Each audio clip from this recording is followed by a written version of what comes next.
party leader of Vietnam holds phone talks with President-elect of U.S.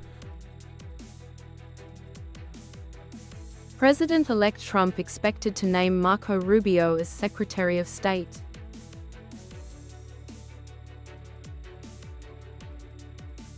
Discover a 30-year-old milk foam coffee shop in Vinh City. You're watching today's news on NTV. My name is Nguyễn Thị and I will be your guide through today's latest update. General Secretary of the Communist Party of Vietnam Central Committee, Tô Lâm, talked over the phone with President-elect of the U.S. Donald Trump on November 11th evening. The party leader congratulated Trump on being elected the 47th President of the U.S., while highly valuing the latter's contributions to the development of the two countries' relations. The two sides discussed the positive results of the Vietnam-U.S. Comprehensive Strategic Partnership over the recent past. Lam stated that Vietnam is ready to promote the stable and long-term development of the bilateral ties for the sake of the two peoples, as well as for regional and global peace, cooperation, and sustainable development. President-elect Donald Trump expressed his satisfaction with the positive development in the bilateral relations and affirmed the importance he attaches to the relationship with Vietnam, particularly economic cooperation. He highlighted specific areas of economic and trade collaboration that the U.S. seeks to advance. President-elect Donald Trump is expected to nominate Florida's Marco Rubio to serve as Secretary of the State. If confirmed, Rubio would become the first Latino to ever serve as the nation's top diplomat. Senator Marco Rubio is known for his hardline views on foreign policy and has repeatedly called for tough measures against U.S. geopolitical rivals such as China and Iran. Trump has accused previous U.S. presidents of leading the U.S. into costly and futile wars while promoting a more restrained foreign policy. Rubio's selection is seen as an effort by Trump to diversify his administration's leadership, potentially strengthening his appeal among Latino voters. North Korean leader Kim Yongun signed a decree to ratify the Treaty of Comprehensive Strategic Partnership with Russia. Kim's ratification followed Russian President Vladimir Putin's signing of the document into law 2 days earlier. The treaty stipulates that the two sides will maintain and develop a long-term comprehensive strategic partnership based on each country's laws and international obligations, on the basis of the principles of respect for each other's national sovereignty and territorial inviolability, non-interference in internal affairs, and equality. The two sides agreed to establish a joint operating mechanism and strengthen defense capabilities to prevent war and ensure regional and international peace and security. Previously, President Vladimir Putin signed the Comprehensive Strategic Partnership Treaty between Russia and North Korea. This is the final step in the ratification process of this document in Russia, after the Senate and the House of Representatives voted to approve it. The agreement will take effect when both sides exchange the ratification instruments. Coming up next are some updated news.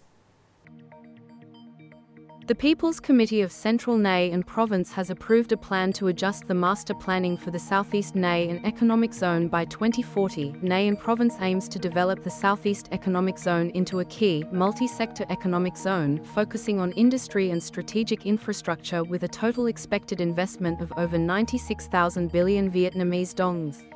Accordingly, the Southeast Economic Zone will develop into an international trade economic center in the north-central region, an important gateway for central and upper Laos and northeast Thailand to access the central region of Vietnam, and a counterbalancing growth pole, closely and comprehensively linked to the general development of Vinh City, Hoang Mai Town, Kua Lo Town and the surrounding areas, promoting the harmony of economic, cultural, environmental and national security goals.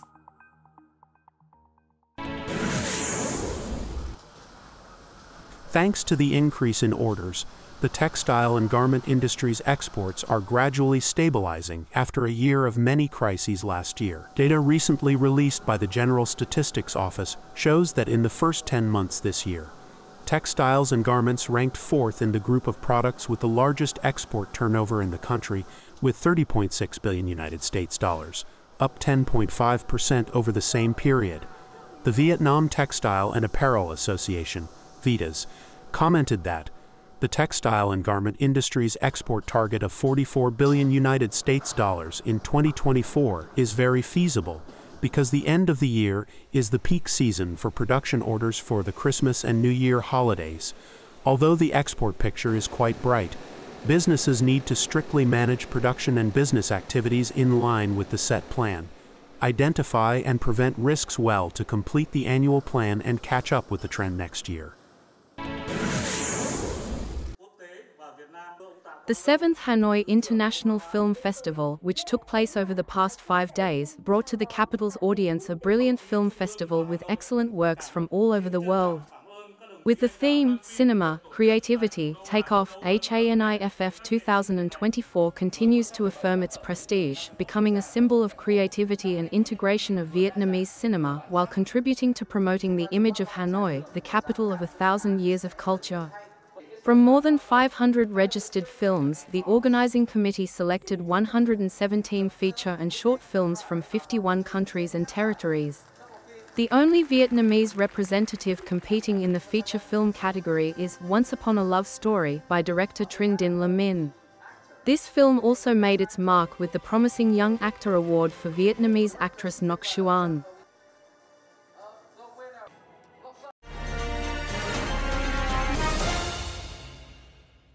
If you have the opportunity to experience a food tour at Vinh Market, Vinh City, you should enjoy a delicious and attractive cup of coffee with Milk Foam. Here, the 30-year-old Milk Foam coffee shop has made a mark on Vinh City's cuisine, attracting many people.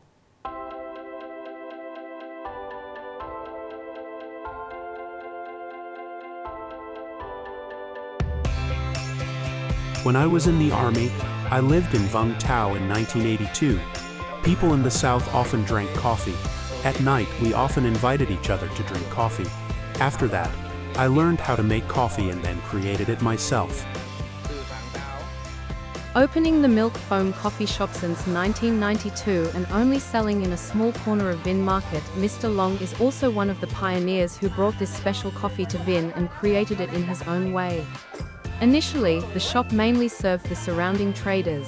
However, over the past 32 years, Mr. Long and his wife's coffee shop has become more popular, not only because of its special appearance and flavor, but also because of the interesting experience space for many diners near and far. I often watch channels on Facebook, TikTok, and get reviews from friends in Vinh.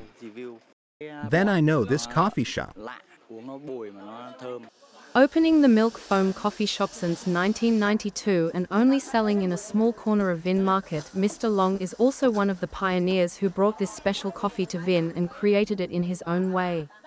Initially, the shop mainly served the surrounding traders. However, over the past 32 years, Mr. Long and his wife's coffee shop has become more popular, not only because of its special appearance and flavor, but also because of the interesting experience space for many diners near and far. I have created a cup of foam coffee which is known many people to know. I am very happy. If I ever have the ability to do it anymore, my children will do it.